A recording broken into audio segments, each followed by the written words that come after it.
Assalamualaikum warahmatullahi wabarakatuh. Perkenalkan, saya Listiana, peserta Latsar CPNS dari Badan Nasional Pencarian dan Pertolongan tahun 2021. Dalam video ini, saya akan menjelaskan mengenai saya dan instansi saya, di mana saya akan menjelaskan profil dari organisasi Badan Nasional Pencarian dan Pertolongan, visi dan misi, serta struktur organisasi. Dan di sini saya akan menjelaskan apa saja yang menjadi tugas saya di Badan Nasional Pencarian dan Pertolongan, terutama di Palembang, yang berkaitan dengan pelayanan publik, full of government, dan manajemen aparatur sipil negara. Kita mulai dengan sejarah Badan Nasional Pencarian dan Pertolongan.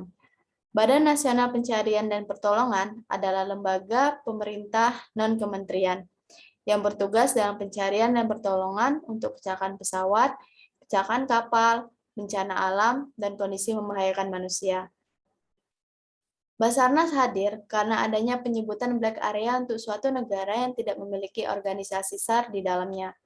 Ketika suatu negara dikategorikan black area, maka tidak akan ada transportasi penerbangan dan pelayaran yang melintas di negara tersebut, karena tidak adanya organisasi SAR yang bertanggung jawab jika terjadi kecelakaan dan penerbangan dan pelayaran. Untuk itu, pada tahun 1950, Indonesia sudah bergabung menjadi anggota penerbangan internasional dan anggota pelayaran internasional pada tahun 1959. Pada tahun 1972, berdasarkan keputusan Presiden, dibentuklah organisasi yang sifatnya nasional yang disebut dengan Badan SAR Indonesia atau Basari.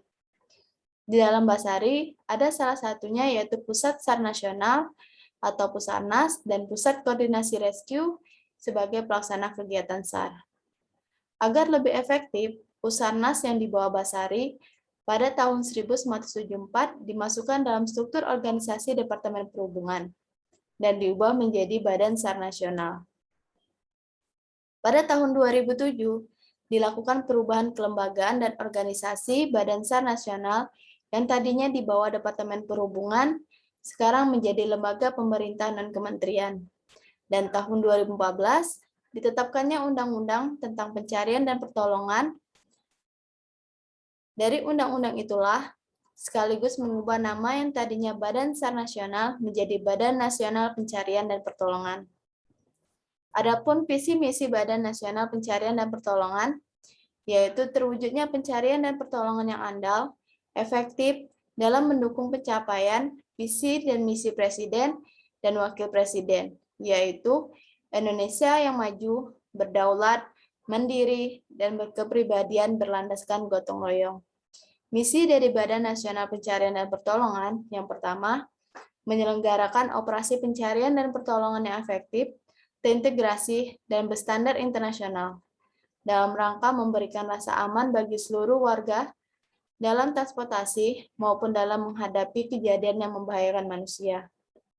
Kedua, menguatkan sistem penyelenggaraan pencarian dan pertolongan melalui pemenuhan kebutuhan sumber daya manusia, sarana dan prasarana, serta sistem komunikasi pengintegrasian seluruh potensi pencarian dan pertolongan, serta penguatan kerangka regulasi dan kelembagaan. Struktur dari Badan Nasional Pencarian dan Pertolongan yaitu dipimpin oleh Kepala Badan Nasional Pencarian dan Pertolongan, yaitu Bapak Marsikal Muda TNI Henry Alfiandi.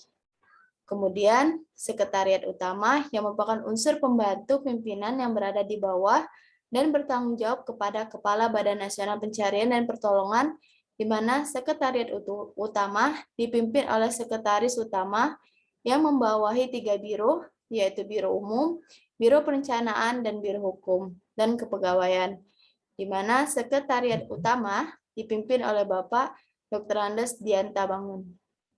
Ketiga, yaitu Kedeputian Bidang Sarana dan Prasarana dan Sistem Komunikasi Pencarian dan Pertolongan, yang dipimpin oleh Bapak Marsikal Muda TNI Suparmono. Yang keempat, yaitu Kedeputian Bidang Operasi Pencarian dan Pertolongan dan Kesiapsiagaan, yang dipimpin oleh Bapak Bambang Suryo Aji. Kemudian Kedeputian Bidang Tenaga dan Potensi Pencarian dan Pertolongan, yang dipimpin oleh Bapak Abdul Haris Ahyadi.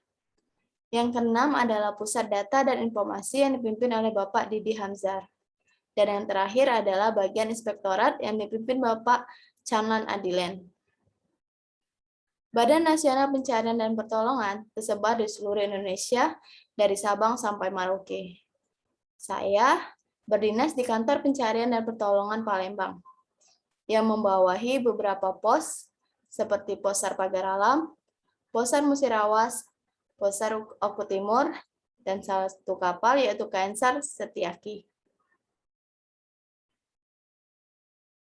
Di Kantor Pencarian dan Pertolongan Palembang dipimpin oleh Bapak Heri Marantika, yang dibantu dengan 3 kasubsi, yaitu Kepala Bagian Urusan Umum dan Kepegawaian, yang dipimpin oleh Bapak Sukamto, Kepala Kasubsi Operasi dan Kesiapsiagaan, yang dipimpin oleh Bapak Agus Mujiono, dan Kepala Bagian Potensi Pencarian dan Pertolongan, dipimpin oleh Bapak Inarwan.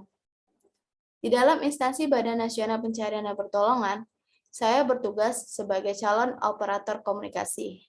Adapun beberapa tugas dari calon operator komunikasi, yang pertama, menyiapkan peralatan pelaksanaan siaga radio dan komunikasi sesuai kebutuhan, guna kelancaran pelaksanaan siaga komunikasi. 2. Melakukan pengecekan peralatan radio dan komunikasi sesuai prosedur, guna mengetahui kesiapan peralatan radio dan komunikasi. 3.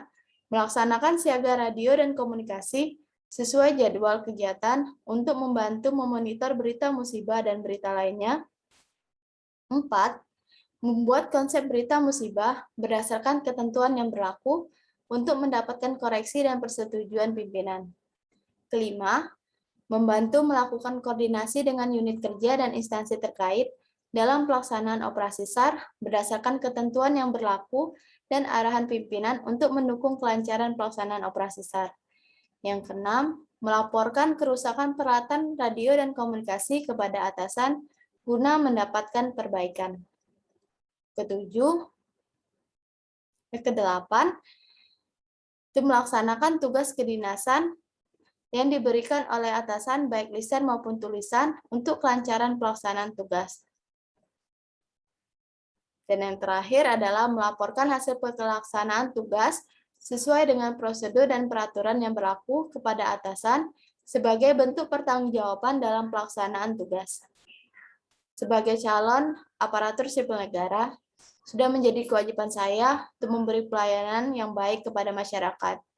Wujud nyata saya sebagai calon aparatur sipil negara, yaitu selalu siap siaga 24 jam sebagai antisipasi dan kesiapan saya dalam keadaan darurat.